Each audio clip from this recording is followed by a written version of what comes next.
শ্রীকৃষ্ণের জন্মদিনে শ্রীকৃষ্ণের পছন্দের কালাকাঁদ না হলে চলে? গতকাল জন্মাষ্টমী তিথিতে বাড়িতেই আমরা কালাকাঁদ বানিয়েছিলাম। কালাকাঁদ বানানোর জন্য আমরা এখানে একটি পাত্রে দুধ ঢেলে নেব।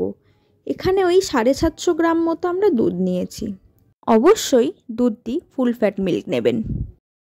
দুধটিকে খুব ধিমে আঁচে রেখে বারংবার নাড়িয়ে যেতে হবে, নয়তো নিচে লেগে যেতে পারে। দুধটিকে ততক্ষণ পর্যন্ত নাড়িয়ে যেতে হবে যতক্ষণ না অরিজিনাল কোয়ান্টিটির থেকে হাফ হয়ে যাচ্ছে। বেশ খানিকক্ষণ সময় লাগবে কিন্তু দুধটি ফোটাতে।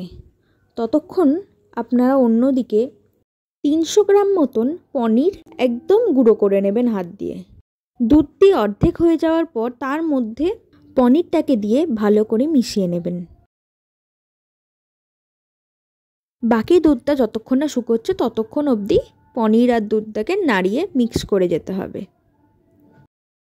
কি বন্ধুগণ, আপনারা কি আমাদের রেসিপিগুলির মধ্যে একটিও ট্রাই করে দেখেছেন?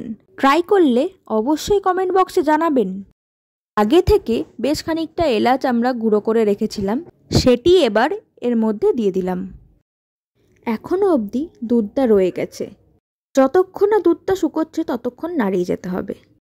খানিকটা শুকিয়ে এলে এর মধ্যে পরিমাণ মতো চিনি দিয়ে দিচ্ছি।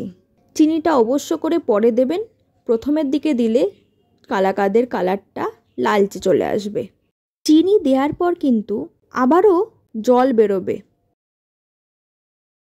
এরপর এর মধ্যে সামান্য গোলাপ জল দিয়ে দিচ্ছি। এটা সম্পূর্ণভাবে অপশনাল, আপনারা এই স্টেপটি স্কিপও করে যেতে পারেন।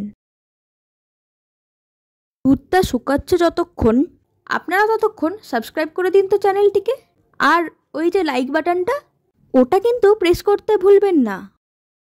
আপনাদের সাথে কথা বলতে বলতে দুধটা অনেকটা শুকিয়ে গেছে। দুধটা শুকিয়ে গেলে এর মধ্যে পরিমাণ মতো গুঁড়ো দুধ দিয়ে ভালো করে নাড়িয়ে নিতে হবে। গুঁড়ো দুধটি দেওয়া হলো বাইন্ডিংটা যাতে ভালো হয় তার জন্য। পনিরের টুকরো যদি কোথাও বড় থেকে থাকে অবশ্যই সেটিকে ভেঙে ভালো করে প্লেন করে নেবেন। গ্যাস অফ করে কিছুক্ষণ নাড়িয়ে নেবেন।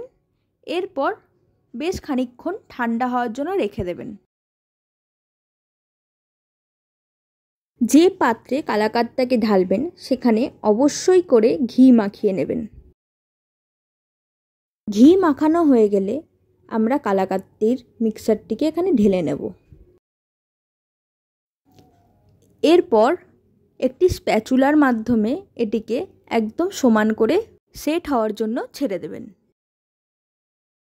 ভালো করে চেপে চেপে সেট না করলে যখন এটি পরবর্তীতে কাটবেন সেগুলি ভেঙে যাওয়ার সম্ভাবনা থেকে যাবে।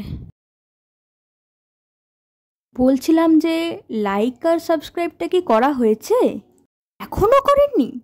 তাড়াতাড়ি করুন, কি করছেন? ভালো করে সেট করে নিয়ে এর মধ্যে কিছুটা কুচনো আমন্ড ছড়িয়ে দিলাম। এটি অপশনাল, এটা আপনারা দিতেও পারেন নাও দিতে পারেন, তবে দিলে জিনিসটার স্বাদটাই হয়ে যায় অন্যরকম। আমন্ড কুচিগুলো দেওয়ার পর আবারও একবার আমরা চেপে দেব যাতে আমন্ড কুচিগুলো বসে যায়। এরপর 1 ঘন্টা মতো ফ্রিজে সেট হতে রেখেছিলাম। 1 ঘন্টা পর বের করে এটিকে কেটে পিস পিস করে নেবেন।